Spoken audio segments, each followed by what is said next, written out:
So we finished Thrawn. It was pretty fun. I really enjoyed Thrawn. Although it took me a year basically to read. Yeah. I started reading it like last year in November of 2024. Yep. Sort of on and off. So I forget a lot of what happens in the first book.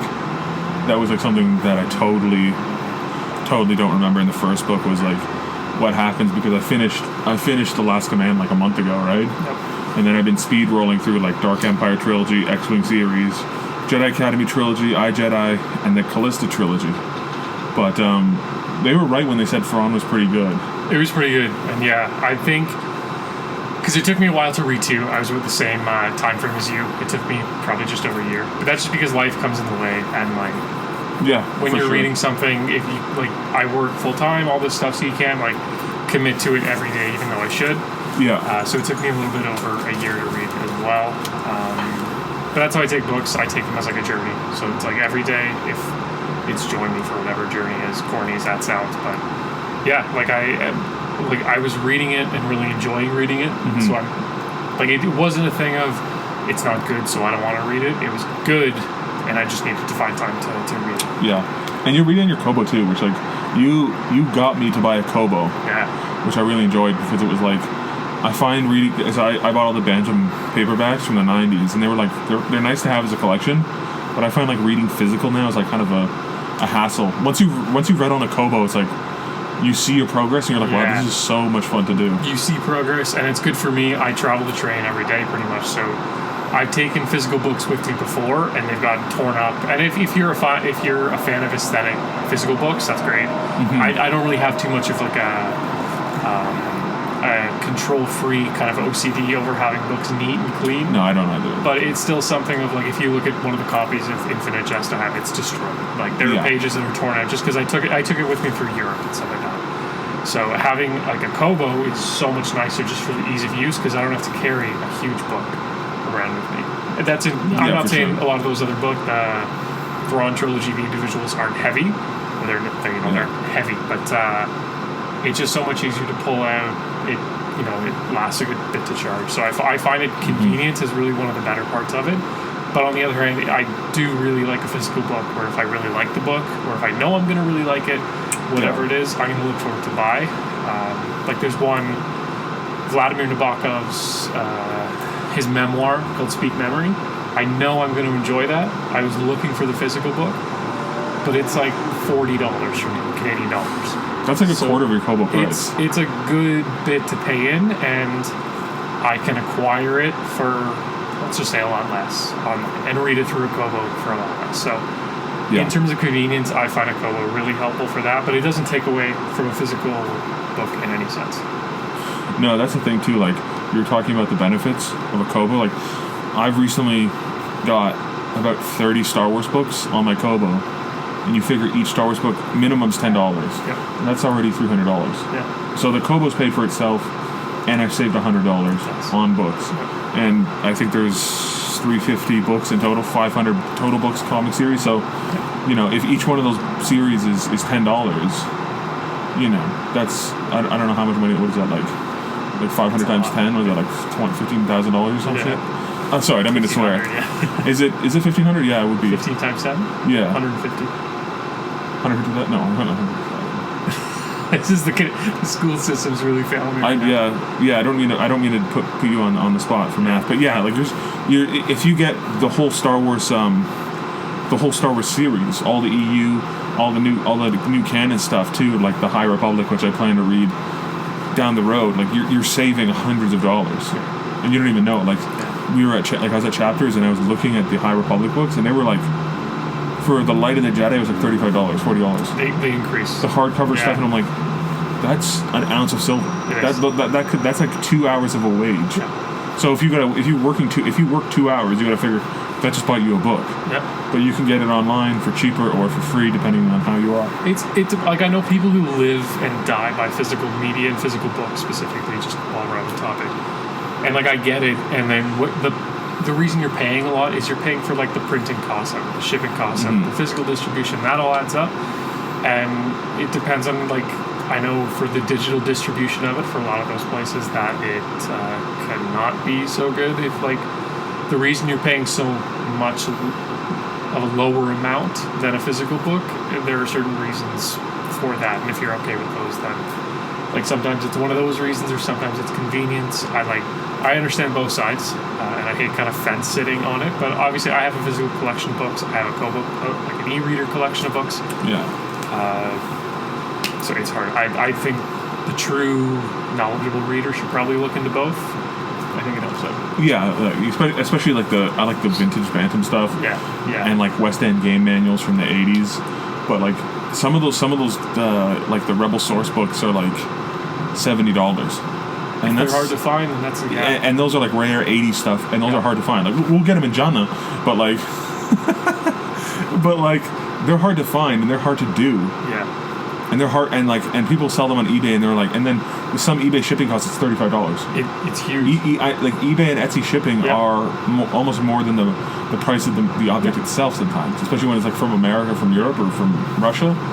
It's crazy expensive, and it's like I'll just get it online for free because I don't feel like spending $150, $120 on a book. I bought an art book on eBay recently, like art book meaning it's like Italian Futurism, right? Yeah, that's the book. So it's not like you could get it online, you could look at it through an iPad, but there's something different about having like a large sized art book to kind of, it's more like a coffee table book, but I'm a fan of like the pictures that it shows inside it, the descriptions. Yeah. But it's rare-ish. It's from 1986, and so sourcing that down through, is it in good condition?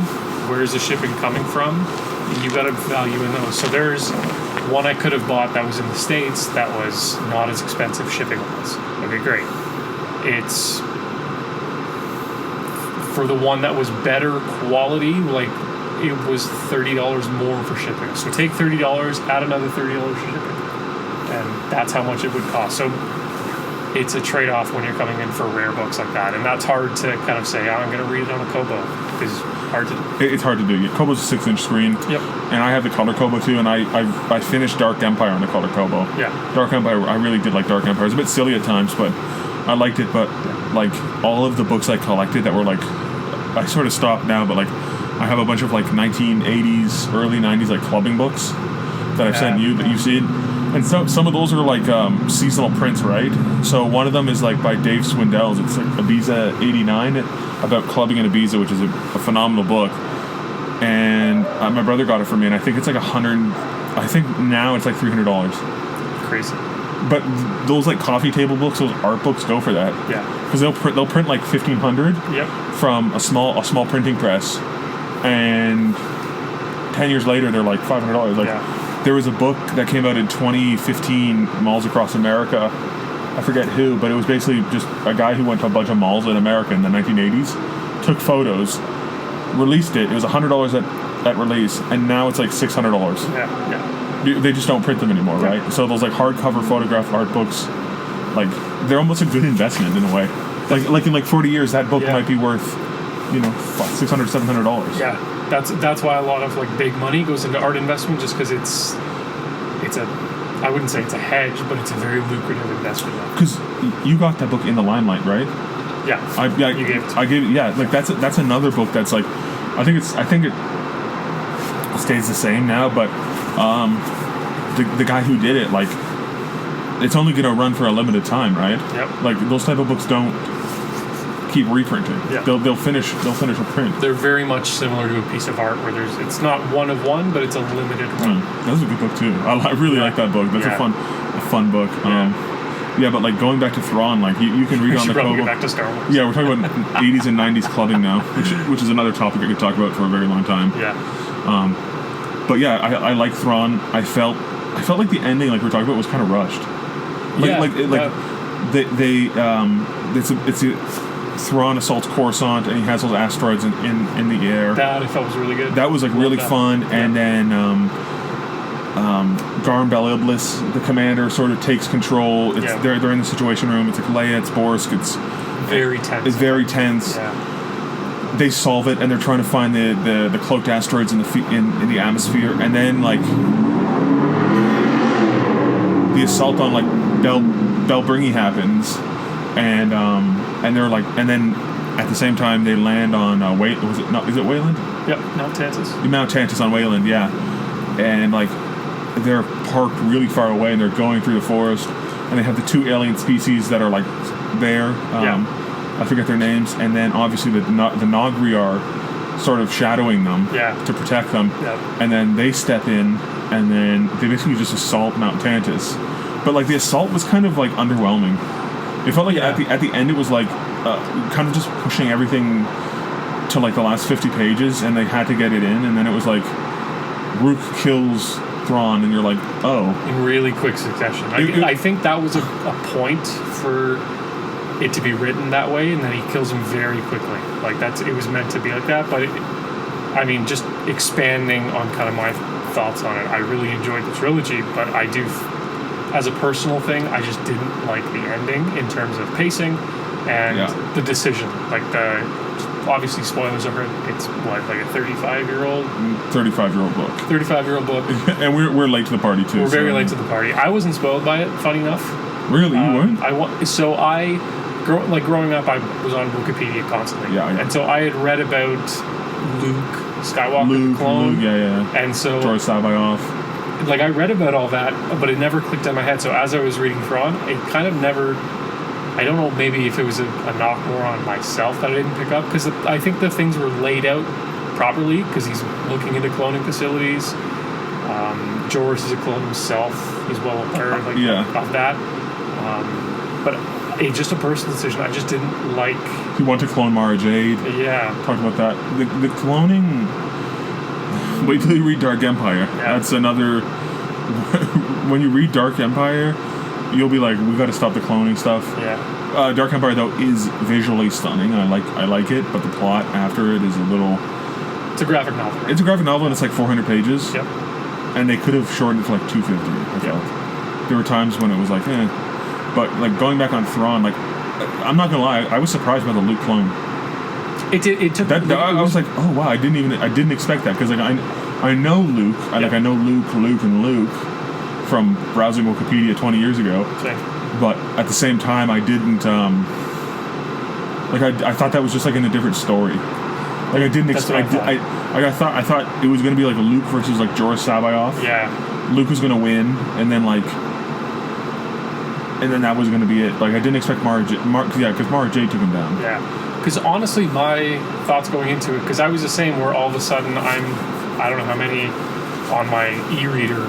How many pages that it said left, but like I'm looking at the little progress bar, and it's very close to the end, and I'm like, what's going on here? They haven't on Belbringi, they haven't done anything on that. Like in the next little bit, they've got to wrap up Belbringi, they've got to wrap up Talon Karrde, they've got to wrap up Mount Tantus, they've got to, like, everything has to be wrapped up very quickly. So I was kind of getting not anxious, but let's just say I was looking at it like, oh, this is going to be interesting how it plays out. So I was not, just as a personal choice, not a huge fan of it, but it was set up pretty well, where initially my thought on how the ending would have went is that Joruus would have tried to like mind swap with Luke. Okay, Luke would have been in Joruus's body, because I think at one point he tries to do that to one of the Imperial officers. When Joruus is landing on Mount Tantus, when he takes control, he takes control of that one officer, and he's like, I have control of him now. Yeah. So I thought that's what would have happened, and that in some weird way, Mara would have killed Luke, who was inside Joruus, but somehow, like, there would have been something to kind of solve it. So she would have done the same thing. She would have killed Luke Skywalker, but it was Joruus, really. I don't know. Like, that was my thought. Something was going to work out like that. But I do think that was a good little twist of her last command. I think it was. Yeah, I like that. That was a solid fulfillment to her duties as Hand of the Empire. But I think it was more just a personal choice of I don't necessarily like it. That's just kind of what it came down to. I didn't like the ending. I'm the same way. Like, it was fine, but I liked Dark Forces Rising more. Yep. The second book. I liked when they discovered the Katana fleet. Even though it was sort of like a transition from like 1 to 3, it was sort of just like 1, Heir to the Empire, Katana fleet, and now the Last Command. But like when they discovered the Katana fleet, and it's been so long since I've read it, so I sort of forgot it. But like they were on that water planet. Yep. Casino water planet. I liked that, and I liked when you sort of started seeing how Luke was, Mara Jade was like becoming more force sensitive, and she had Jedi potential. Yeah. And she survived the crash at the Battle of Katana Fleet. I like that, but I don't know. And like Thrawn too as a character, like I like him, but I feel like he's overly praised. Like I feel like there's so much people who are like, oh, he's this mastermind. And he's a mastermind, but like it almost seems like every action the rebels take, there's like this like soliloquy about like how he prepared, how he saw that they were going to go there because they didn't bring Y-wing bombers, so the bombers are at the other place, so they must be at the other place. But then going to the other place means they're going to jump into the system, and I'm like, okay, like nobody's that good. But like it's still kind of fun, and like seeing him and like Pellaeon talk about it, I like that. That was good. I felt Pellaeon was a good general. He was a very like forgiving leader too. Like when his like troops messed up, he didn't like blow them. I think he killed one or two. I was gonna say, I think in the first time it happens where someone kind of messes up, he does make an example out of them, I guess we'll say. But then other times he like promotes a guy and he's like, fix this, figure out a way to do it. And I like how it's like not just some like ruthless general who's just like that. I did appreciate it. I think that was because the one guy who had messed up, he, for lack of a better explanation, because I honestly can't remember at the moment. It's been like a year. I believe it was he had seniority. He'd been in that position for a long time, and it came down to he should have known better. Yeah. Whereas in the other situation, it was almost like a brand new ensign, or it was like a private or something. Who was on like a tractor beam station. And Luke, and it was like Luke. He like deactivated his ship, then jumped to hyperspeed or something. Yeah. And then he's like, well, you're obviously new. You're not going to know what to do. Yeah. You're sergeant now. You have a team or something. Figure out a way to use a tractor beam so this doesn't happen again. Don't let it happen again. Yeah. I'll let you live. And it was like I like that how he was understanding as like as a leader. But like at the end, like how did Rook find out? Did I miss like a bunch of pages about like Rook betraying him? Or maybe like sometimes when I read, I sort of just like So as far as I know, I hope that's not gonna, because if it blows hot air into that, sorry about that. Technical difficulties. But as far as I know, so Rook, I iffy on the details, but Rook, I remember, didn't get captured, but there was the one Hongri, is that how you pronounce it? The Nogri, Hongri, I don't know. It's Nogri. So whoever was accompanying Leia, so he got caught, and when they were bringing him up to the main ship for interrogation, Leia had already explained and had already figured out the Empire's trap for the Nogri, which was to keep them eternal servitude, to destroy the plant life. They would pretend to be healing the planet. It would be constantly like irradiated and like poisoned, and then basically they'd just be like indentured servitude for them. And so that was the great big Imperial lie. So whoever was the Nogri that was accompanying Leia, who was getting sent up for, I guess, martial punishment, we'll say, Rook was there, and he was the first one there, because obviously a Nogri who... Was that in the second book? I believe it was the second book. Oh, it's been like a year since I read it. I see them all as kind of one contained. Yeah, exactly. But when he went up there, he talked to him, and he figured it out, and so he knew his best course of action was to, wait for the right time, and... that was the right time. Yeah. So he knew very well before Thrawn was taking advantage, I guess we'll say that. Okay, I sort of understand now. Yeah. That's because I read it too, and I'm thinking, oh, that's interesting. Like, because when it happened, I read it through quite a few times because it caught me off guard. Because I didn't like so two things. I didn't like how quick it was, but it was intentionally written to be very quick because that's the point it was trying to even Thrawn's, what did he say at the end? How artistic? Yeah, it was or how poetic? So artistic. Yeah. So it was, when I read it and saw it, I'm kind of like, how did he know this and that? And because of the transmission that came in was, oh, sir, we're getting infighting between the two local groups that were there. Yeah. A New Republic, or rebel group as they would call them. Yeah. And the Nogri.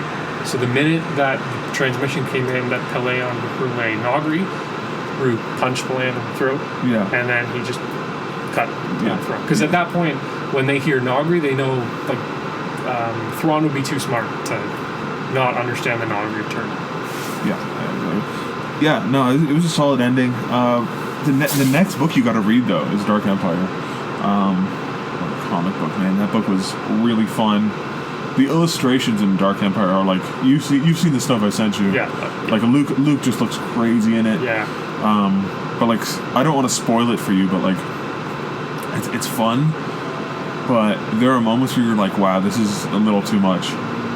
Too much in terms of like grandiose super villainy. Okay. You're like even like the biggest villain is like, this is just a little too silly. Yeah. Like even for like Palpatine's like Death Star, it's like this is so it's more of like keep raising the stakes of a super weapon world ender kind of thing. sort of, and then they just get a little silly. But the sort of the side plots, they're really fun because it's like Luke looking for. It's Luke and Leia really bonding as brother and sister, Right. and Leia strengthening her Jedi powers. Although clearly she's not that strong. She's better in diplomacy and as like a military leader and as a politician. But like Luke goes around looking for ancient Jedi. He finds a bunch of ancients. It's really cool. Real like that part when they're there. It also goes into like. You hear like a whistle? One of your neighbors, I guess. Luke then goes into sorry, not Luke, but it goes into like the dark side stuff. Yeah. So like the center, the Imperial remnant that wasn't in the X-Wing series, like Ysanne Isard and Warlord Zinj. That's another series that, to be honest, has super high praise in the X-Wing series, but I didn't like it. And I'm like in a very small minority of people. I'm like, yeah, I didn't like it. I powered through 2 books the other day, last week. Yeah.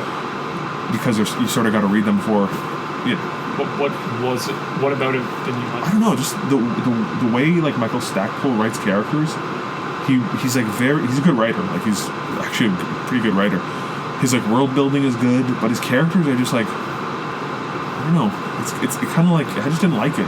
I didn't like that one. But the book that you need to read, the 2 of them, I, Jedi, I loved I, Jedi. And that comes after Dark Empire, and then after that comes Dark Empire, Jedi Academy trilogy, I, Jedi. You got to read the X-Wing, a couple of the X-Wing series for I, Jedi, and then Children of the Force, and then like there's a bunch of other ones, Black Fleet Crisis, like 10, 12 more books before you get into New Jedi Order. Yeah. And that's like, yeah, and even more than 10. It could be like 25 because you can read the Young Jedi reader, the Young Jedi Knight books, which are apparently pretty good, by Kevin J. Anderson. Some of the comics too, which I'm probably gonna read, get them all for free, of course. But yeah, Dark Empire was like really fun. They go to Nar Shaddaa there, and you see, and they talk more about Order 66. They talk more about the Clone Wars, and they meet 2 remaining Jedi that are like hidden. And that's kind of cool. And so these books were written after Revenge of the Sith? No, they're written in like 1993. Oh, okay. 92, 94, 92, 93, 95. So was there a pre-established version of like Order 66, or just it was sort of like the general thing of like Jedi Purge? It was sort of like a Jedi Purge. Okay. We were being hunted. I hid in this area for this. I did this. Yeah. And it was kind of cool too. It was like, oh, this is like really interesting. There's like this really, it talks about the Old Republic too. There's this character who like mentions Nomi Sunrider. Yeah. I don't know if you know her. The name's familiar. And then she has like she gives Leia Exar Kun's lightsaber, I think. Really? It's like a really fun, I think it's Exar Kun or an Ancient Sith Lord or something. Yeah. But Luke in that is really phenomenal. He goes through so much growth because I'm not going to spoil it. I don't want to spoil it because I do want you to read it. But yeah, he goes through some tremendous growth. And it's mandatory to read Dark Empire just because it talks about it so much in the subsequent books, because it builds on characters, right? Because like Jason and Jane are already born, and that's when Anakin Solo is born too. Oh, okay. I'm not going to talk about it anymore, but like it establishes a Solo family. Yeah. So like you got to sort of understand how that is, and it's a graphic novel too. You can read it in a day. Yeah. It's not. It doesn't take a week. Doesn't take 2 weeks to read. It's very easy. Then I finished the Jedi Academy trilogy. Some people think it's like kind of pulpy and soft. I thought it was phenomenal. I really liked the Jedi Academy trilogy. I thought it was fun. I thought it was like the adventures were fun. it references the old Star Wars a lot, which some people have a criticism of because they're like, this reminds me of the time when I was on Tatooine and we rescued Luke, and or like. So when you say it references old Star Wars, it references the original trilogy, and they're like, I was on a speed bike on Endor, and I haven't rode one since Endor, and feels it's like a little too on the nose. But like you got to figure that was written in like 94, 93, and like that's like that was only like 10 years after. Yeah. What, it wasn't like 20 years after, 25. People were like, Kevin D. Anderson puts his like too much of his own fan service in. It's like, no, it's kind of fun. Yeah. Introduces a lot of new characters, more crazy stuff that's going on in the galaxy with the Empire, and you're like, oh my goodness, man, come on. Yeah. It's post-Thrawn? It's post-Thrawn. Okay. This is all chronological post-Thrawn. Yeah. So Dark Empire's 9 ABY, Jedi Academy's 11 ABY. Luke is growing. He's meeting Jedi disciples. He's setting up the Jedi Academy on Yavin 4. Super cool. Yeah. I, Jedi comes, after that, the book I, Jedi, which you had to read the X-Wing series. I love that book. Yeah. It's like 450 pages. Man, it's the first book written in a first-person tense about a non-major character. Oh, okay. So it kind of gets, you kind of need to get used to it, because like it's not really like, there's no like the books I haven't read are like a Luke where it's like I flew my X-Wing. Yeah. So, but I, Jedi's a great book. It's like a really fun book. 450 pages. I read it in 2 days. I was surprised about how fast I was reading through, right? And it's got like 50 something chapters. Yeah. There's so and that's like one you have to read because it introduces a new main character, Corran Horn. Yeah. And he's not like up there as the main character, but like he's a key integral. He's an integral for the part for the new Jedi Order and everything. And then the craziest book I just finished, I didn't even finish it, was, and I'm going to spoil it for you because I don't want you to read it. Oh, okay. It's Children of the Jedi, and it's like by Barbara Hambly, who she's actually a decent writer when it comes to like writing Leia. Yeah. But Children of the Jedi is like just insane. It's another super weapon. Eye of Palpatine, the big meteorite that was going to hunt the children of the Jedi that were hidden after Order 66 in this hidden planet in these tunnels. Yeah. In Pletzwell. And then it's inhibited by a spirit of an ancient Jedi who shut it off. These two characters, brand new students of Luke that we're supposed to know, but they were only introduced in that one book. Krei Minga, she dies. The Jedi spirit in the computer goes into her. She's Luke's love interest, Callista. That's the Jedi's name? Yes, yeah. Callista Ming. The Eye of Palpatine's super weapon is going around abducting Gamorreans and Sand People, brainwashing them into thinking they're stormtroopers. And like Gamorreans are wearing like I think I've already said it, but they're wearing like stormtrooper helmets on their head like a hat. Okay, and they're like eating at a cantina, speaking English, and it's like, and like Luke is injured for the whole book, and I'm like, what is like this is? And it's a graphic novel. No, it's a print novel. It's 360 pages, and it's hard to read. Yeah. Like I'm going through it, and I thought I was gonna kind of enjoy it, but it's just so weird and strange that I'm like, I can't read this. Yeah. I got like halfway through and I was like, I'm just going to skip it. I read the Wikipedia article.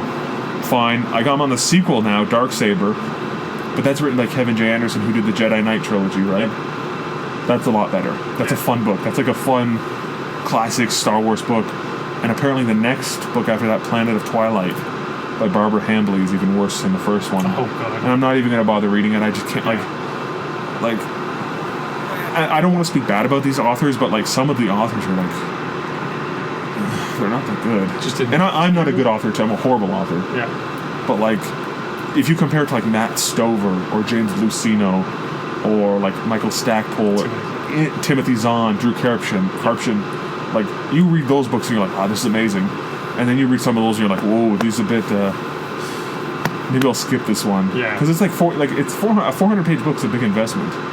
And like, especially for time and money. Like, if I were to go to Chapters and get Children of the Jedi, it would be $15. Yeah. And if I were to get two of them, it would be $30. Yeah. And the trilogy, the Callista trilogy, which is Luke's love interest, which I didn't like, that's like $45, $50 in total with taxes. 3 books I would never read again. Yeah. And like once you've purchased it, you got to read it. Yeah. you can't really get a good resale value for it at that point. So that was something, but I don't know. Are you planning to read anytime soon, or? I'm going through that one novel, the not Star Wars related, but the Nabokov Speak Memory. Yeah. So I'm going through that because I can't overwhelm myself with reading two things at once. Very hard for me to do. Yeah. Totally get it. So I'm just going through with that. It's nonfiction, and it's just like it's a memoir just of his life, which I find really interesting. So I'm only a few pages in, but some of the concepts that he's kind of talking about interest me a little bit. They're not Star Wars related, but no, it's just good to read. It could be, definitely could be, if some writer takes up. So it speaks a lot about kind of passage of time, nostalgia.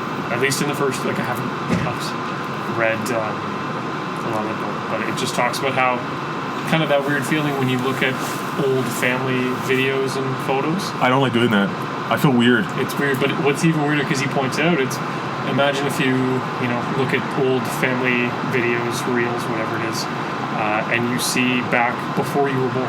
You see your parents like living life before you even existed. Yeah. So that, like, he talked about that. That's as far as I got, which is really like up 2 pages in, something like that. I haven't read it too much, but it's just an interesting kind of thought to think about. Of is it existential? Like, it's more unsettling existential. Okay. So it's not like nihilistic doom. I don't think So so. a lot of those Russian writers can be like They are that. very good at that. So I don't. But that's good though. Like, I mean, as long as you're reading, Yeah. like those type of books are pretty heavy books to read. Yeah. Like a lot of people read them and they come after and they're like, oh, I need a breather. That's That's sort of why I don't like to read like heavy stuff. Yeah. Like I'll stick to Star Wars and I'll stick to like not Game of Thrones, but Wheel of Time. There's actually a guy, a YouTuber, Alex something, and he's Hispanic and he does a lot of like Wheel of Time reviews. And he's like, I watch them and I'm like, Wheel of Time sounds kind of fun. Yeah.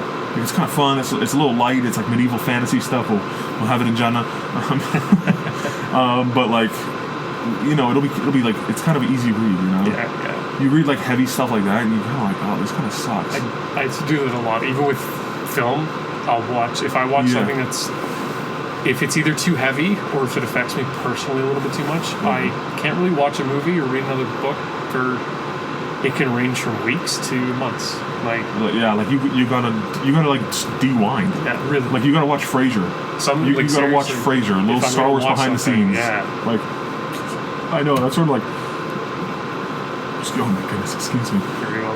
Now that I'm in like my 30s, it's like the stuff you watch and like constantly read, like it'll drain you. It does. Negatively, like watching like those old. I used to watch we did, like in our early 20s, like all these old art movies, like Soviet surrealist stuff. Like I watched this movie Lilia Forever by Lucas Moodysson, which was like. I remember watching that movie and like for 3 days I skipped class at university. Yeah. And I was nauseous for 3 days. It was the saddest, most brutalist movie I've ever seen in my life. Yeah. But it wasn't like gory. It was basically about a woman who was sex trafficked from Russia, and this was like post-Soviet 2001. It's based on a true story. And she's like, the guy meets her. He's like, oh, I'm just like, let's just move to Sweden. I'm your boyfriend. Yeah. And obviously she's from a post-Soviet state that's like a dump. And I don't mean to be rude, but like it's like 1993 Lithuania was like a dump. Living standards. It was terrible. Yeah. So she's like, yeah, I'll move to Sweden with you. She gets sex trafficked. She gets abused. She gets locked in a room, beaten, and then she commits suicide. Which is like I don't like watching any of that. Yeah. And I was like, I just felt nauseous for like a week. And I was like, I can't watch. Like a lot of these like art movies, I don't know. I feel like most people aren't supposed to watch them. Like I think average people are supposed to watch like Steven Spielberg films. Yeah. Like Michael Bay, Steven Spielberg, George Lucas films. Yeah. Like a lot of like that new Hollywood stuff that came out like post 1970 is like what most people are supposed to watch. Yeah. And like I'm one of them. I'll watch like. We were looking at your TV and you're like watching like Bresson films. Yeah. And like Godard and like they're like objectively good films, but like nobody wants to watch like slop. Some of them can like depressing French slop. Some of them can hit with you for a good bit because like when you think of the stories that like people used to tell and that were biologically wired. What do you mean? Like, sorry, I heard like somebody screaming. Yeah, there was somebody down there, probably a Tusken Raider. But just humans biologically, I don't think we're meant to be exposed to such a number of heavy subjects and heavy fiction all at once. And so quickly at fingertips. Because it's you'll watch like Nostalgia by Tarkovsky. Yeah, which is a very like it's probably my favorite Tarkovsky very film. good movie. Yeah. But you'll watch Nostalgia and you'll be like, this is so heavy. Yeah. And then you'll instantly go in the news and you'll read like about housing prices. Yeah. And I know we should talk about Star Wars but like you'll see like housing prices. Come back to we'll come back to Star Wars because we're obviously going to venture back to the good, to the hero journey. Yeah. Which A New Hope. But like you'll see housing prices. You'll see like stuff, just news that kind of sits. News that just sits wrong with you. Environmental stuff. Political stuff. Political stuff. And you're like, humans are not meant to be constantly bombarded by all these ideologies, all of these differing viewpoints, especially not the average person who's already like struggling.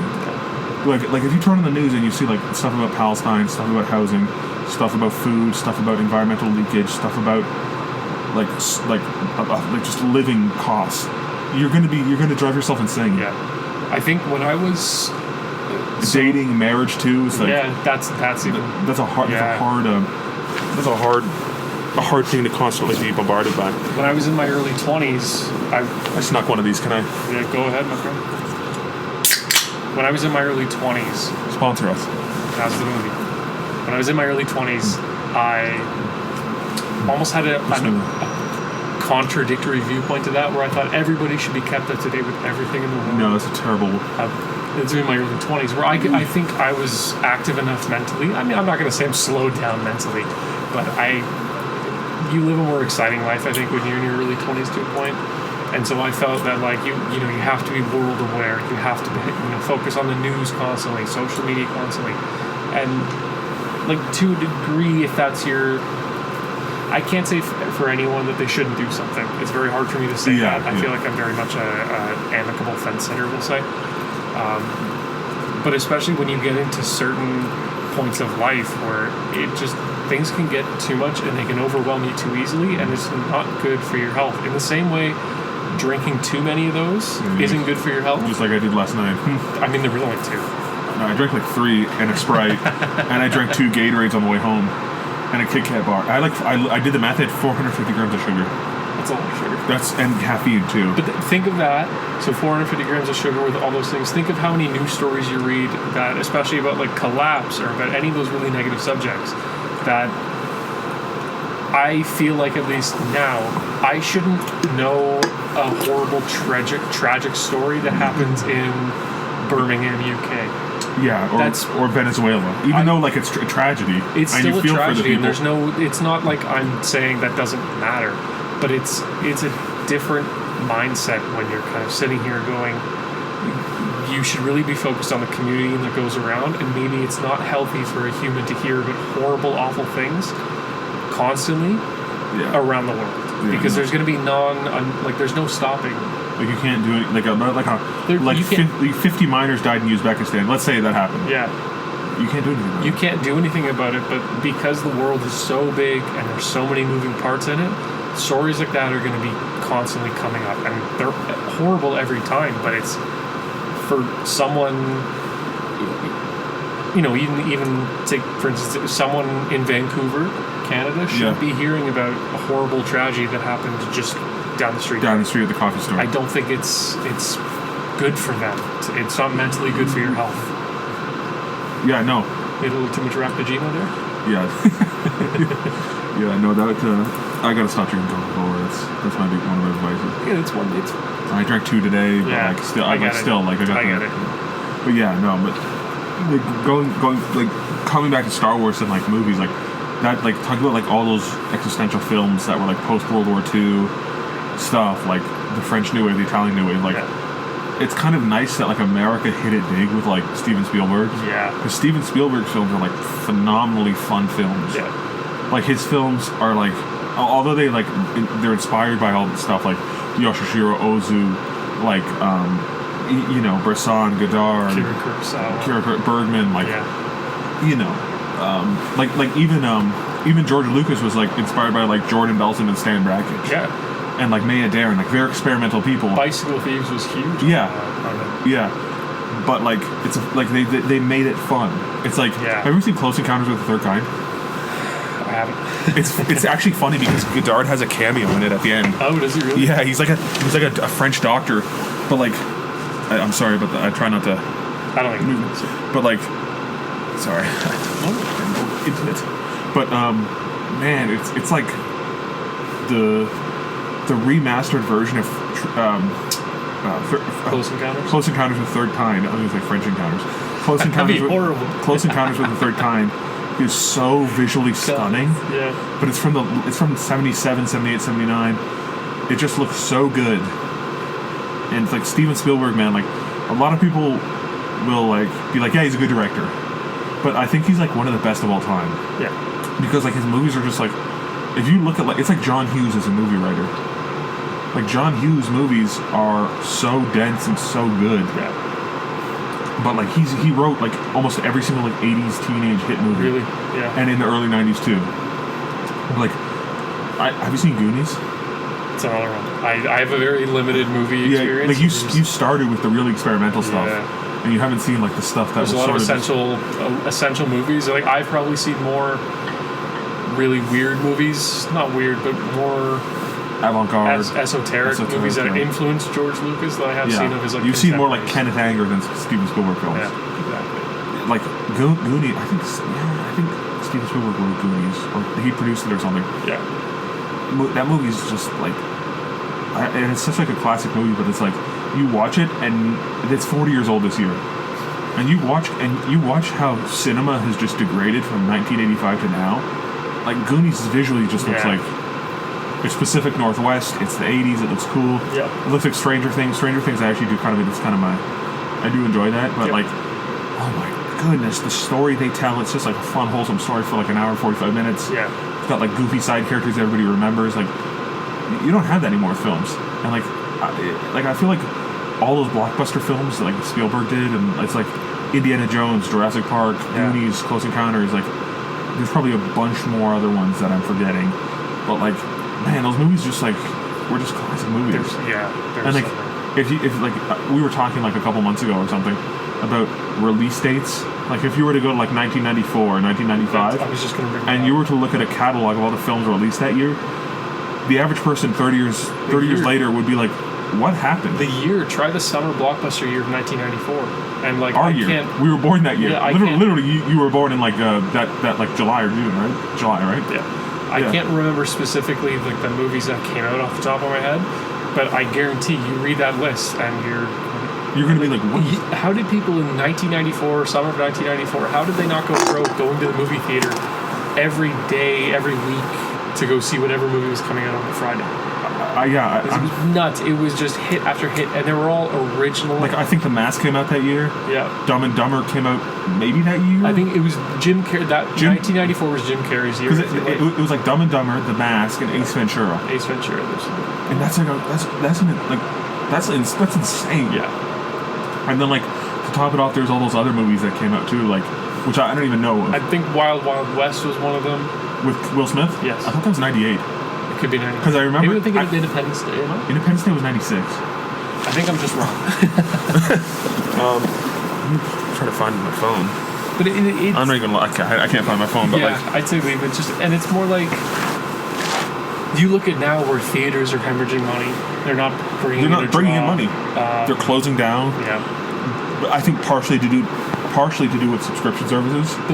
That's like okay, sure. Yeah. But even then, like in the 2000s when it was still somewhat okay, there were still rental services. Rental services and studios, I feel like were I don't want to say catering more. And again, I'm not an expert on movie history. I hate kind of prefacing it by saying I'm not an expert, as if that nullifies any bad point that I make.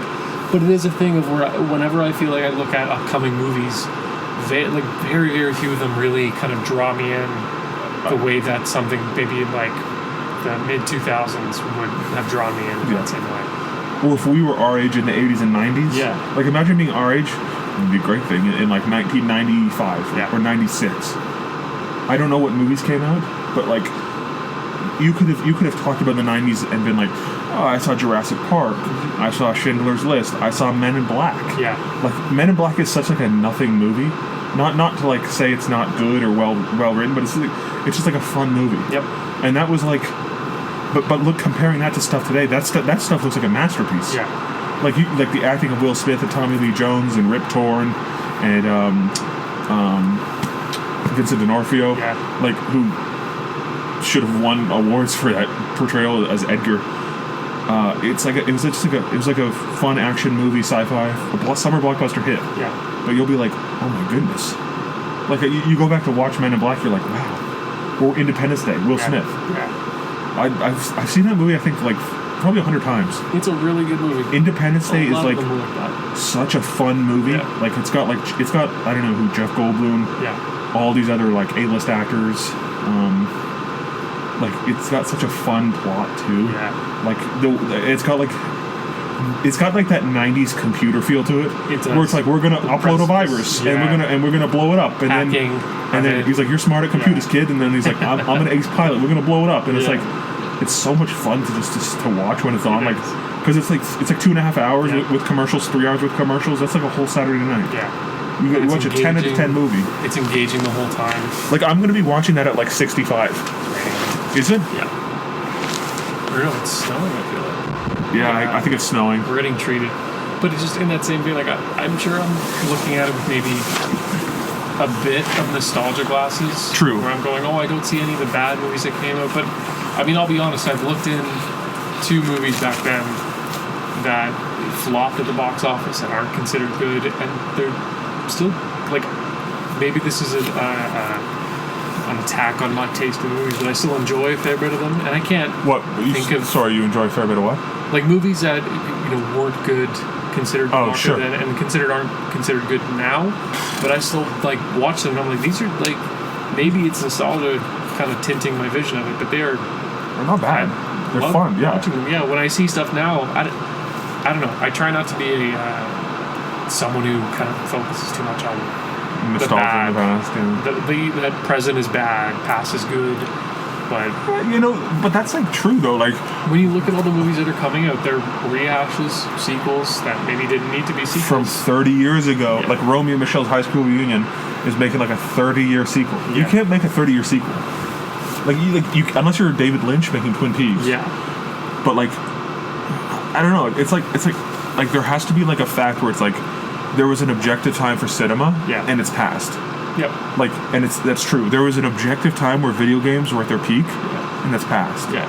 There was an objective time even when like Star Wars was at its peak, and it's past. Yeah. And like that's why a lot of people are like go to the EU stuff, right? Yeah. They like you'll have like 10-year-olds and like 15-year-olds now being like, yeah, like I do like Disney stuff. Like I'm not against Disney, but like. They'll be like, man, I finished the new Jedi Order. Like, this is amazing. Yeah. And I'm like, yeah, like new Jedi Orders. It's 19 books of like just thriller. You alright? Yeah. We're getting that nice wind. Does the balcony ever shake? It's stable. It's like a falcon hooked up to a tractor beam. It's stable. It's not moving. But like, yeah, there's like an objective time for cinema. It's like past. I think so. Same as like rock music. Like I don't want to say the easy answer of everything's corporatized, man, because it's always been a money making vessel. Yeah, I mean, ever since the beginning of it, it's always been. You have to make money. Like you can't make good movies and be like, unless you're like somehow found $1 billion from oil money. Yeah. And be like, I'm gonna make weird artistic movies. If there was a weird, different, fantastical economic system set up where it's just. Money's kind of nothing. Like if Star Trek, the universe of Star Trek we lived in, and post-scarcity world. Yeah, where it's like you don't have to deal with that. But the unfortunate fact of the reality is that things do cost money, and things cost money to make, and things cost money to consume and enjoy, and people are gonna use that to make their money. So studios are gonna they want to make money regardless. But I just feel like there has to be a better way of saying. You know what? Instead of taking $100 million on this movie that cost however much money it went, let's take $80 million and just make a good product. Like, I know it's hard. It's easy to say to me, who lives in an apartment and who isn't a bigwig executive. Yeah. It's very easy for me to say that, but it's just that common ground of I can't think just the entropy crisis where everything has to be so efficient, everything has to keep going up and up and up. There has to be a point, I think, where some people are okay with, you know what, I didn't maximize my profits. I didn't maximize everything, but we made something really good. I think that's just, and maybe corporations don't think like that. I know they don't think like that. No. And it's a wishful thinking. But that's what Frank Zappa said in this interview in like 1970. He's like, yeah, back then, like, it used to be like a lot of like bigwig tycoon guys, like 50 to 60-year-olds smoking cigars. Yeah. But they would see a weird album and they'd be like, you know what, this might do something. Yeah. And they're like, oh, it might not sell records, but it sounds weird, it sounds different, and the kids like it. Let's release it. Yeah. Let's sign this artist, and they'll sign or they'll push, or they'll manufacture sort of an out there thing. And then he said, like, in the 70s and 80s and 90s, well, he died in like 92, 93, so 70s and 80s. He said, like, a lot of the kids who were listening to that stuff became the bigwigs, and they're like, nope, we need our profits. We know this is too weird. We're not doing this. So, like, those guys who were like born in like the 1920s and 1910s, who were like 60, 70 in the 60s and 70s and 80s, they were gone, but like they still had that like idea of like there's something here that could be produced. It might not make money, but it's still there, and like and that's what it's like. And like you were speaking about like the perfect economic system, and I saw like a post today on a labor board that I shouldn't be going on because it causes too much stress. It's like, if humans live to 1 million years, there would be a platform, or there would be a job outline that said, that's not like a Star Wars shit. The 1 million year career. Yeah. And you would have to, like, if humans live for 1 million years, people would somehow, the system would have to be centered around that humans have to work for 1 million years, and you would get 3 weeks of vacation a year. Yeah. And like that's something that I was like, wow, that's so true. If you were orbiting around Saturn, which the days in Saturn are way longer, so the months are way longer, you would still be given 3 Earth days of vacation time. Yeah, literally. And it was like, I was like, that makes a lot of sense. But yeah, like, that's why, I don't know, that's why like George Lucas funded this New Hope, or Empire Strikes Back, right? Yeah. Because all those movies were independently funded by him. Yeah, but after New Hope, it was a huge hit, right? Yeah. And he was like, guys, like, fund my stuff. Yeah. I think he went to Fox or Universal, and they're like, nah, I don't think so. And he's like, what? Like, you just saw how we're selling toys. We got Kenner toys. We got we got holiday specials. We got Tupperware. It's lucrative. It's lucrative for them. And then they're like, no, we don't think so. So he had to fund Empire Strikes Back. Yeah. And obviously that was a massive hit. But it's like, even corporations will like do that. You could release maybe the best sci-fi film ever made. Yeah. One of the most influential, I don't want to say brands, but brands. Star Wars is a brand. It's up there, yeah. Or I don't know, what's another word? Brand. It's the best way to put it. Media, identity, legacy, franchise. media, franchise. You could release the best franchise ever made, and like corporations will still be like, nah, it's not for us. And you're like, wow. Like, they'll do that to George Lucas, and that movie won like 6 Oscars or 7 Oscars. And they'll do that to George Lucas. What will they do to you? Yeah. Like, just to, not off topic it, but in the same vein, like Pokemon, just because I've been inflicted with that since, you know, I was 90s kid. Yeah. You're more into it than I am, but I still love Pokemon. It's still a thing, but so it was huge in like the first kind of games that came out. But like it took them 6 years of like developmental hell for them to take a chance on it. And so documents got leaked recently of like how much it costs them to make a game. And for the highest grossing media franchise in the world, you'd think there'd be a good bit of money put into like making a game. But what was it, like $10 million? $10 million, something around there. It could be more, it could be less, but it's in that ballpark. $10 to $20 million.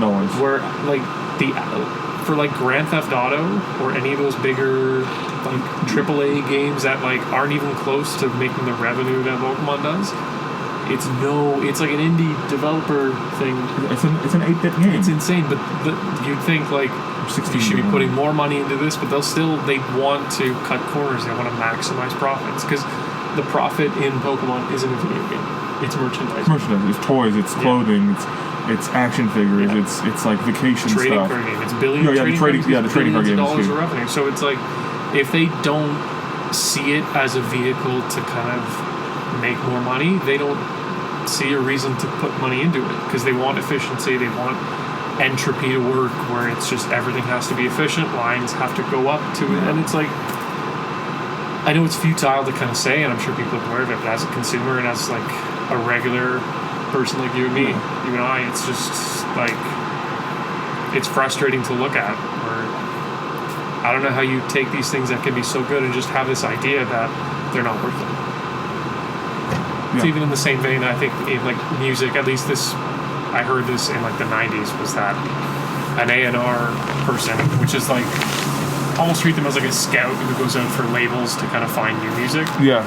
You know, for 10 artists a label sign, one of them is going to be profitable. Didn't Courtney Taylor say that? Something like that. Wasn't that on Dig or something? Was, yeah. So if you have 10 artists, one of them is going to get signed, and that's the only one that's going to be profitable. So that profitable person is going to bankroll the other 9 artists who didn't make any money for them. But that was back then. As of how it is now, I don't know how much. I don't even know how recording stuff works now with like streaming and like sound bites on TikTok and like that. I have no idea how that even works. It's not in an artist's best interest, we'll say. Yeah, no, it never is. Never was, but it's even worse, I think, now. Like, what did Courtney Taylor say? He's like, I completely have no idea. He's like, they want you to be different. Yeah. He's like, they want you to be different because it sells. But when you're different, you don't make hits, and if you don't make hits, you don't sell. Yeah. But if you make hits, you can't be different. Or so he said something like that, and it was like, it makes a lot of because they want hits, but you can't be weird. But they want you to be weird because it doesn't make hits. They want you to make groundbreaking stuff that captures the attention of everybody and captures that and has like the finger on the pulse, the cultural zeitgeist. Yeah. They want you to do that every time, but they don't believe in it, I guess we'll say. Yeah, it's just like. And that was in the 90s. Yeah. That was when the recording was like a fairly simple thing. Like not simple, but it was like, you're good. Yeah. We'll hire you. We'll manufacture your record. Yeah. We'll sell your record. If you sell this amount of records, you'll be signed. You know, it's like now. That's mostly how it was. Like an independent artist could at least have some success. Leeway. Yeah. It was. I guess it's a lot different, and it's a lot different now. It's a lot better, I think, for artists to make stuff because it's so. You have like all your recording stuff at home. I'm recording like that. You got like your computer right there on the microphone right here. You got your sound lab over there, and it's easy self-published. There's so much websites where you can just self-publish. There's a lot of ways you can self-publish, but a lot of the trouble is to capture people's ears. It's very hard to capture people's ears. Because like now there's millions. You could be a genuinely talented person. Yeah. Who could have sold albums in the 90s. Like you could have sold there's probably people out there who could have sold like 5 million albums in the 90s, but they don't get any play. Well, I'll uncover some of those bands who released 1 album, 2 records maybe, and I'm listening to it going, how are these guys not the biggest bands, not opening for the Smashing Pumpkins, but the Pumpkins are opening for them. How are they not like this? Yeah. And they just didn't. So I'm looking at it with, the benefit of hindsight for sure again, but it's something that there's just, I don't know, untapped potential and a lot of work, artistic work. Now, but the thing is, now we can go to our next point, is AI. Yeah. Like, I've heard some of a couple years ago, there was like AI music being released. Yeah. And like, you could tell it was AI, but like, it was creative enough to be like, this isn't bad. Yeah. Like they did like a lot of 50s stuff, like doo-wop and like just simple like 4-chord rock music, and you're like, oh, this is kind of good if I can sort of suspend my belief and just be like, it's a bad band. But like now it's like the videos that are coming out too. It's like Sora too, phenomenal stuff, and like Animator Ben, who I did an interview with 2 months, about a month and a half ago. We started talking, and we started talking about the point how like AI can offer such a path to all different Star Wars fans. Like, if you like the sequels, the Disney stuff, you can have that. If you like the prequels, you can have prequels. If you like the original trilogy, you can have that. If you like extended universe and Legends, you can have that. And imagine in 25 years how crazy AI is going. AI in 25 years is going to be like unbelievable. Yeah. Like in 25 years, AIs are going to be like do you remember 10 years ago? Like in 2015, if somebody were to speak of AI, you'd be like, I don't know what AI. Like, you know what AI is, but like I couldn't comprehend it the way Sora 2 is like now. Like back then, AI would have been like Google autocomplete being like, how did Google autocomplete know I was going to search for my area's weather for tomorrow? Yeah. That's how AI worked back then, where it was really just a matter of picking individual, like, not personally identifiable information, but it would like draw traits from like your searches and everything, and then general what other people are searching in your area. So if a trend comes up that everybody in this area is searching for the traffic jam because there's a big crash that happened on this highway, it would kind of feed that to you. But AI now, it's trained in such a way that it has a lot more. Like, even for video AI, like, I don't know if you remember the Will Smith eating spaghetti videos. I remember seeing. I think would that come out 2023? Something like that, yeah. Came out just 2 years ago, and like it looked terrible, looked awful. Yeah. But now you go look to Sora, and you're like, there's some videos where I'm genuinely fooled. Well, people are being fooled by like. I've been fooled on like YouTube Shorts, and and I'm like, no way, this is AI. And then it's like, no, this is an AI video. I'm like, holy cow. Yeah. We have it needs to be banned. It needs to be regulated. Like, I do like ChatGPT. I use ChatGPT a lot to like log stuff and journal, and I'd be like, hey, ChatGPT, save this, add it to my list of whatever. ChatGPT is also pretty fun too, if you want to kind of mess around on it to write Star Wars books. Yeah. I've done that a bunch of times where I've been like, write me a book about Luke Skywalker and Lando Calrissian, and they have to go investigate like a missing starship, and Leia and Chewbacca and C-3PO are going to investigate or going to this like alien planet to sign them to the Republic. Han Solo is at home sick. Yeah. And it would called in sick. Yeah, no, like, yeah, and it would come out and it would be like, it spits out something. It spits out some like, just entry level freshman right up but here. It was still impressive. And you're like, I guess. well, this isn't that bad. Yeah. And you'd be like, go into depth about what like Lando and Luke are doing. Go into really big depth. You write like 4 paragraphs, and you'd be like, I could genuinely watch this. Yeah. Like I could genuinely read it, because it would be like Lando and Luke approach on Lando's Lady Luck, and it lands and it land. But like Lando and Luke arrive on the planet in Lady Luck. The planet is this lush tropical jungle with these obsidian skyscrapers and sprawling cities. This race is there. It's got races from, and you're like, man, if they had a decent writer write this, you could write some solid stuff. And like animator Ben and I were talking about, and it was like holy cow, because imagine film in 20 years. Like you're going to be able to type in stuff and come out with, and like you're going to wait 10 minutes and you're going to have an hour and 45-minute film. Like, if things go in a linear 20 years from now, who knows? Yeah. Maybe me and you are riding a buggy, running away from raiders. I got a silver face paint on. Yeah, we're getting chased by raiders, and that could be fun though. Yeah, that'd be kind of better than being a wage slave. Because that's what, like, the viewpoint that I have is I'm very kind of openly negative towards AI. Yeah. I don't have a very good viewpoint of the tooling of it. I don't have a good viewpoint of the generation of it, and then the ethics behind it is another kind of thing. So I try and set it aside of being like, okay, let me look at an objective thing. And at the end of the day, it can be a tool, like any tool. I'm sure they had a similar reaction of, hey, autofocus for photography. Like, there's a big thing of, like, people don't like autofocus because they feel like it takes away.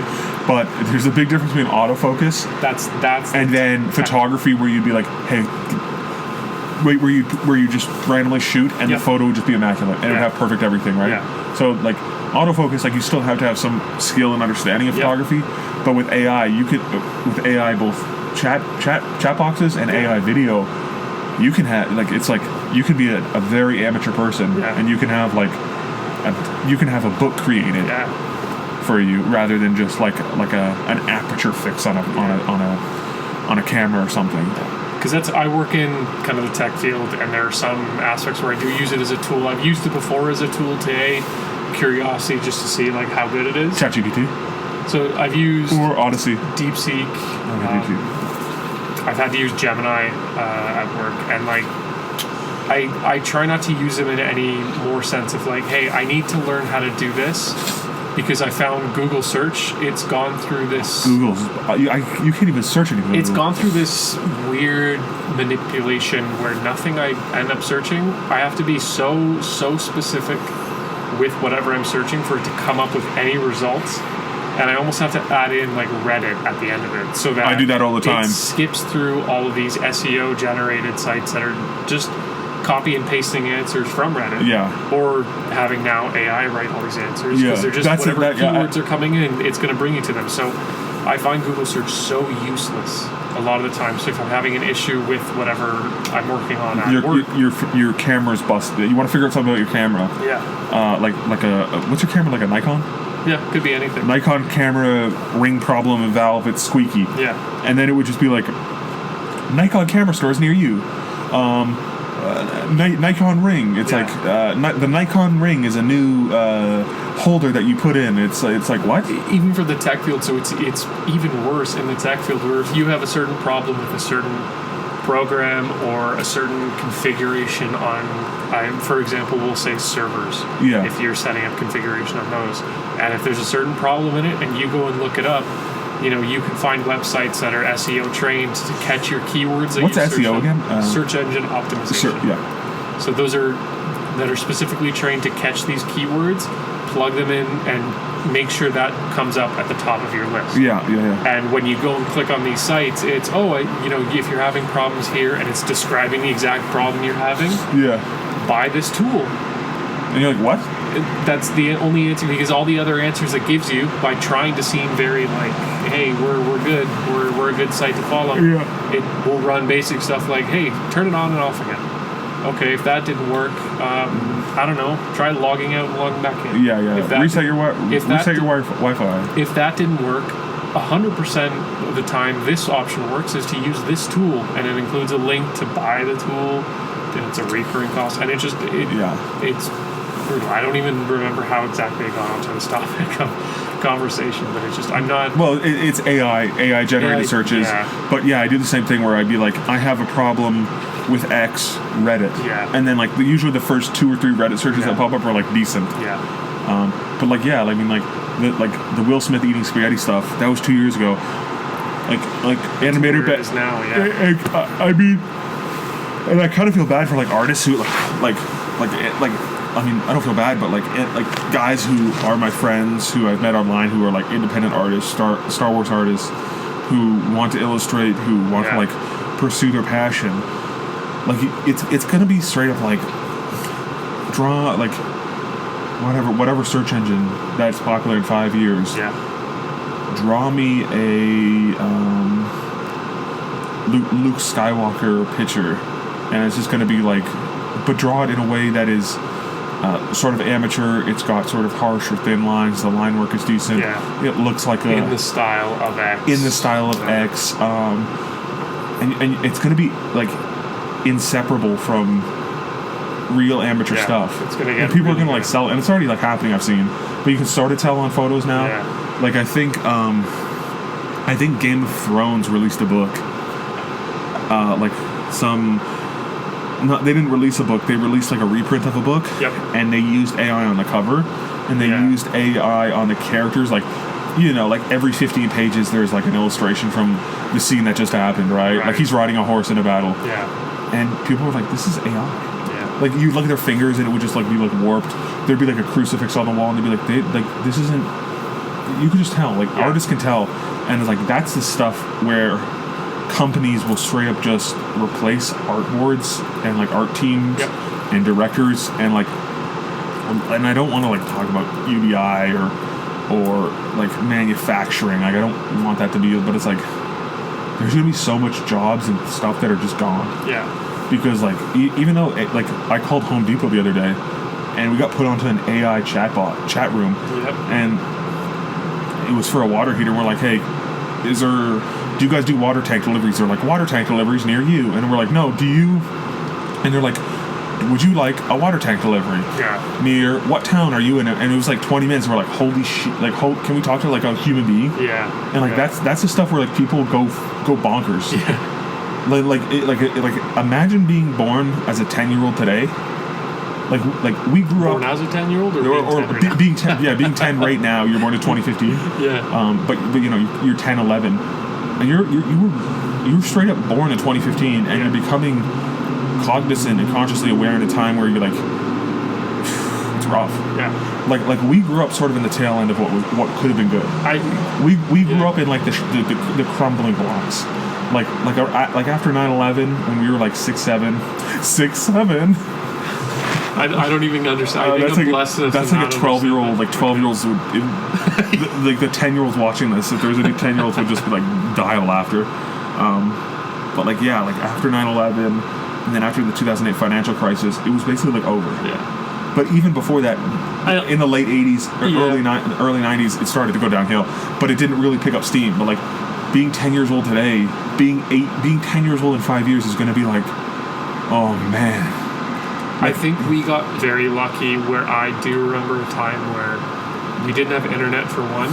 Yeah. And so, I don't know, say in like we were early, my family was early adopters of internet. So yeah, so was mine. Yeah, 1999, I think. Yeah, that's not even early adopter, but I guess I'm saying like for the mass people, it would have been early. So my parents had internet before that, but I didn't get to use it. Like I didn't know what it was until 98, 99, when I was looking up like game facts for Legend of Zelda: Ocarina of Time. Yeah. Like GoldenEye stuff. Yeah, that was it for me. But it was also like tons of people have talked about this before, but it was a specific place in the house, and for us, it was in the kitchen. If I wanted to go look up whatever was online, Zelda stuff. If I wanted to go look up a guide, because I wasn't very bright doing the water dungeons. Well, those games are hard. They're very hard. Like they, once again, going back onto the fact that like games back then, you had to be good at games. Yeah. Like now it's like. But you also had more time, I guess, to put into learning them. But it was that specifically was if. Like I wanted to go and look up a guide to get through this. Yeah. I'm gonna have to go. I know GameFAQs is a site. I'm gonna go to the computer, which is in the kitchen. Yeah. I'm gonna sit down. I'm gonna wait. Your parents will probably be with you. Parents are there. Like they weren't monitoring me because I think they trusted me enough that to not. What else are you gonna like? They also had no clue probably what the internet could be. What could be on there. Yeah, there some of the. I think maybe your dad. But I think like a lot of boomer parents were like very naive when it came to like what children watch and like how easy material was to find on the internet. It was very simple. It was like it was one search away. It was much more unrestricted than now. Although now it's easier to find, but like. But in the same vein, back then it was like it was so much like UCGs and like or UGCs. It was that user generated user generated community. But like I don't know. It was that, but also a mix of like. I didn't, even me as a kid, I didn't think this box, the computer box, had the potential to do anything but. Yeah, you just wanted to look up video games. My mom does her email on here. She prints off documents on here, and this is where I go to look up GameFAQs for like Pokemon Gold, where do I find Spinarak in Pokemon? Yeah, exactly.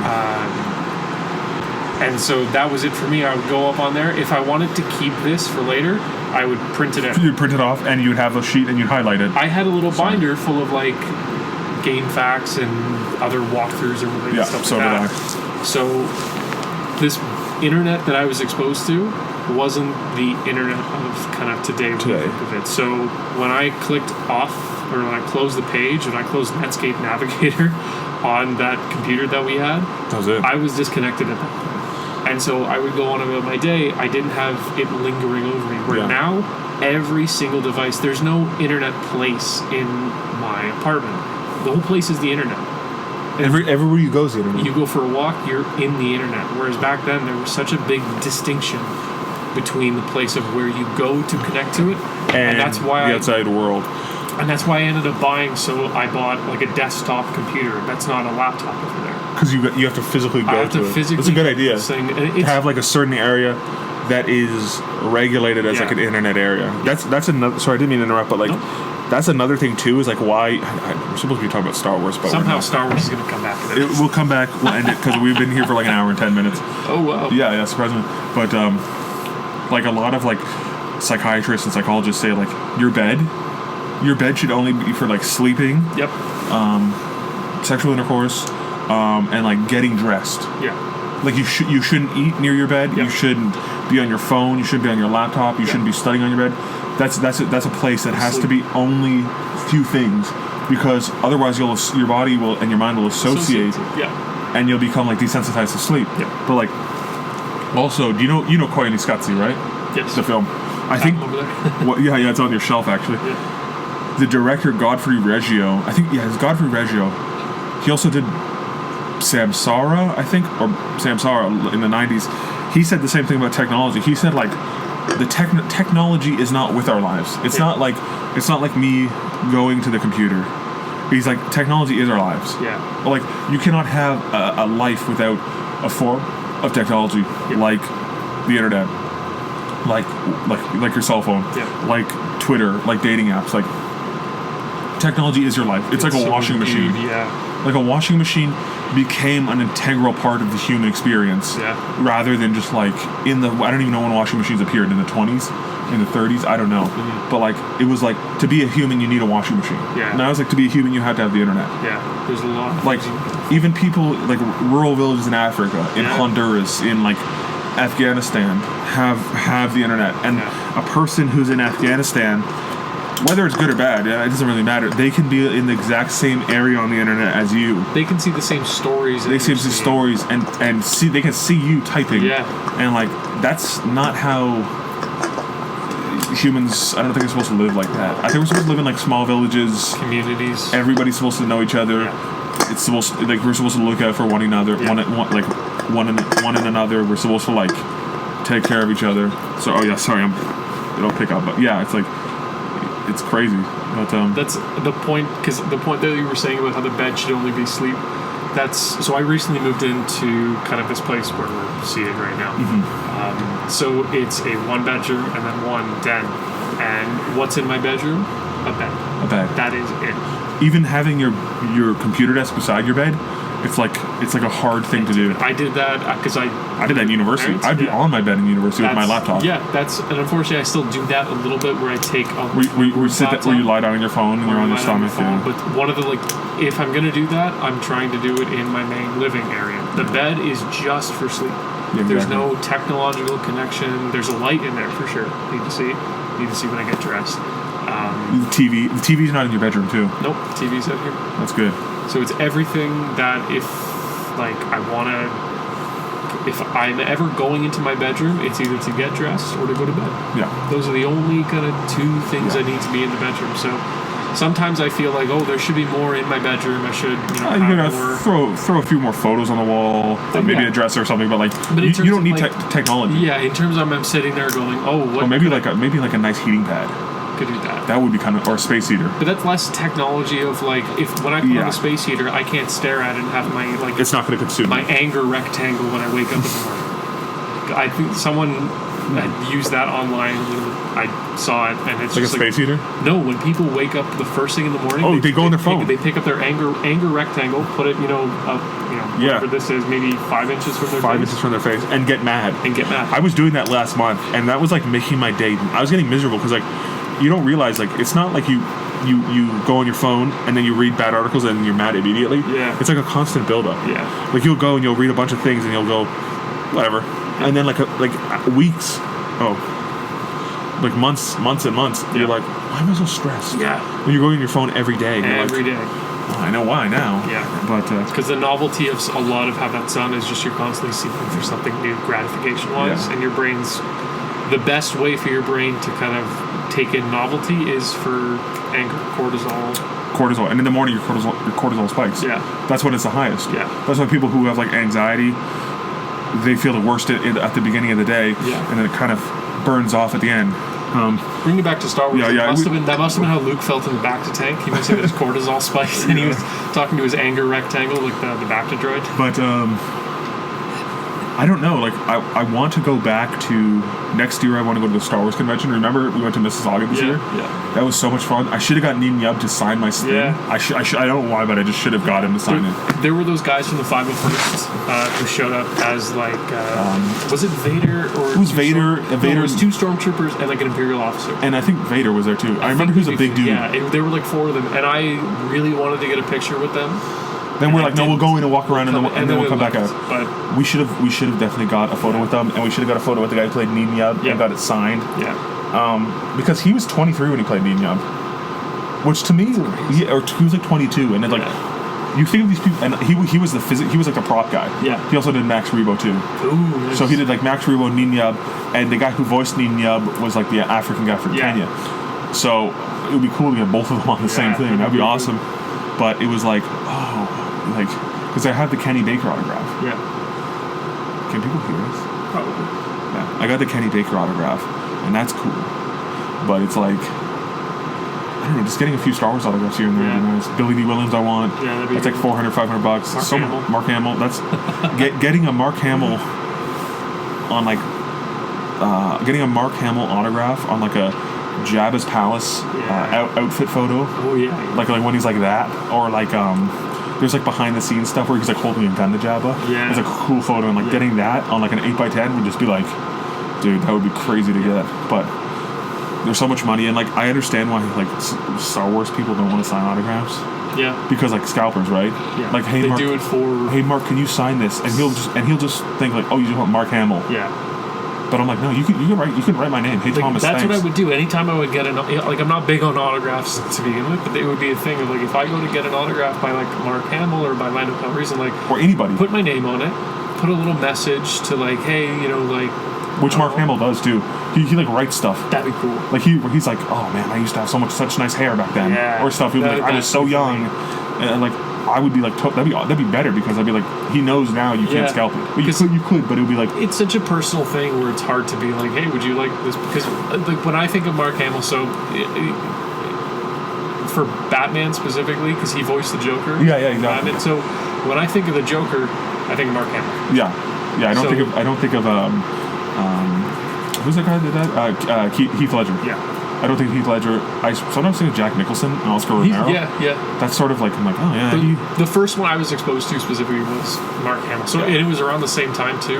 When I know Batman the Animated Series came out long before, but I was born I think after it first came out. Yeah. So when I became of age, when my parents were like, hey, what sort of stuff do you want to watch on the television so they can go to work and answer emails all day? It'd be Star Wars and then Batman. So the same guy who I'm cheering for, Luke Skywalker, to go save the galaxy, is also the same guy who's antagonist. So it's such a funny dichotomy. But that's where I would want him to sign that. I'm like, hey, Mark, I loved you in Star Wars. I grew up with you, and he probably hears that a lot. But he's cool. He's cool enough where it's like, bro, just sign the paper. Really? Just dribble the ball. like I'm not gonna resell it. Like if you're right, hey Patrick, I appreciate it. Cool sweater. Yeah. 8x10. Like. Something like that. I'd be like, that's awesome. Yeah. Same as like Billy D. Williams. Like, I'm not going to scalp these. I'm not going to scalp them. I'm not going to be like, I need you to sign 7 photos and. No, like I literally just want one. I've never kind of been in a position to meet and having like a celebrity sign an autograph. The only celebrity that I've ever met was Mads Mikkelsen. I saw him. Met him? I met him. Yeah, 2015, downtown Toronto. He was outside the Royal York. Did you tell me this? I probably did. Yeah. But it was like I want to say January, and it was snowing, and there was a big floodlight he was standing under having a smoke. And I walked by. I'm like, hey, Mads. I'd never seen a movie he was in. I just knew he was an actor. Was he like, hey, appreciate it? Yeah, he's just. That's all. It was pretty cool. You met Jeff Kanata. No, didn't. Oh no, me and my brother did. I have Jeff Kanata's autograph, but we walked by Lou Ferrigno. He yelled at us. Lou Ferrigno yelled at us. And I was like, that was super funny. I forget that story sometimes. So I don't know if you want to. Victor Lucas of Electric Playground, I think we saw. Oh, remember that bigger guy on Electric Playground, like Alex Sanchez or something? I can't remember his name, but I know his face. I know everything. Not everything. He looked like a bigger Victor Lucas with glasses. He looked like they cloned him in a factory. I remember 2010 we saw him outside of a bar, and we're like, hey. And he's like, yo, what's up? And I think he was drunk, and he's like, yo, what's up? Yeah. And then we just kept walking. That's pretty cool. Me, my dad, and Keith saw Leonard Nimoy walking. Oh, yeah, and I think Leonard Nimoy, he died like 10 years ago or something. Has it been that long already? I don't even remember, Yeah. but we saw him at like Fan Expo or something, and he was like walking down the street, and I don't think people like knew. We had a hotel like a couple blocks away, Yeah. and I think he was just like walking to like a store, and we saw him, and we're like, "That's Leonard Nimoy," and he's like, "Hey, how's it going?" And we're like, "We should take a picture." Yeah. And then like he just disappeared. I kind of wish I did, because there were other times, now that I'm thinking, when I said like I've never met a celebrity, I've been in close proximity with two. Like when I went to the concert thing, Yeah. I saw the Turkish one girl, woman. Turkish girl, the singer. Great. I wish I said hi to her. And then I saw James Eha on the plane home. I walked right by him and I saw him, and then like I'm pretty sure he knew that I probably knew him, but I wish I would have just like, hey, great show last night. Can you sign this? Even if we were to say no, I feel like he'd just be like, "You're gonna sign it." Like this plane is not taking off until you Sign sign it. Where's Jimmy? Oh, it's Richard Jimmy. Yeah, but I mean, I think we kind of talked about it, but I think, man, if once you finish the is it Bulgakov? No, Nabokov. It's Speak Nabokov. Memory. His Speak memoir. Memory. I think once you finish that, you should start Dark Empire. Yeah. Because it's super quick. And then the Jedi Academy trilogy. Yeah. You can get them all on Anna's archives. Yeah. Super. I know the Dark Empire trilogy omnibus is like $200. Yeah. So you get that. Your Kobo pays for itself. Yeah. It's already paid for itself. But it's like, yeah. I plan to read. I forget the title of it. It's James Lucino's Palpatine. I don't know the title. Plagueis? Oh. Plagueis. That's Plagueis, it, yeah. I was going to read that next. That's apparently like a masterpiece. Yeah, I was going to read that next. Or Obi-Wan. I don't know who it's by. Matt Stover. Don't think it's by Matt Stover. It might be by Drew Karpyshyn. Yeah, and the cover it's like Obi-Wan and it's like red and yellow. Yeah. I know that one. I was going to read That's apparently a big one. one of those two. Just as Apparently Plagueis is like it's like a must read. Yeah. Like that's like That's a why it was staple up of there. the Star Wars franchise. That's why it was up there for me. Where and you can read that at any time. Yeah. Like you don't need to read it to yeah. I think to read more trilogies and everything. With something like the Nabokov novel that I'm reading, the memoir, it's probably very heavy. You need I'm something light. probably going to like intersperse that, and I don't like doing it because I don't like reading two things at the same time. But something like you could even read like I don't know, Plagueis might be a little heavy too. maybe. But you could read something like Tales from the Mos Eisley Cantina. Yeah. And just like I think Kevin J. Anderson did it, and I'm like, and it's like a super short story. Like there's like 25 pages each story, and it's just like the first story is the Frig Dan and the Moodle Nudes, and it tells them how they got to play at Chulman's Cantina. Oh, nice. And it's like a fun. They got like kicked out of Jabba's palace. They got hired by this gangster. There's a big shootout. They meet Wooher, the bartender, and he becomes friends. And he's like, "Listen, Chulman will pay you." Yeah. They go there and they recognize Han Solo, and then they're like, "Yeah, we saw this old guy and a kid walk in, and then we got off the stage and we finished Those are playing." always cool. And it was just I like like it was those, like yeah. it was like or something like that. It was funny, but I don't know. I think we should probably end it here. We've been Talk for a pretty good one. talking for an hour and 30, Not but bad. that was a good talk today. See you guys next time, maybe in a month. Maybe there'll be some snow around here. That might be kind of fun. Yeah. You can do something too. But we appreciate you, and that's all right. May the force be with you. May the force be with you.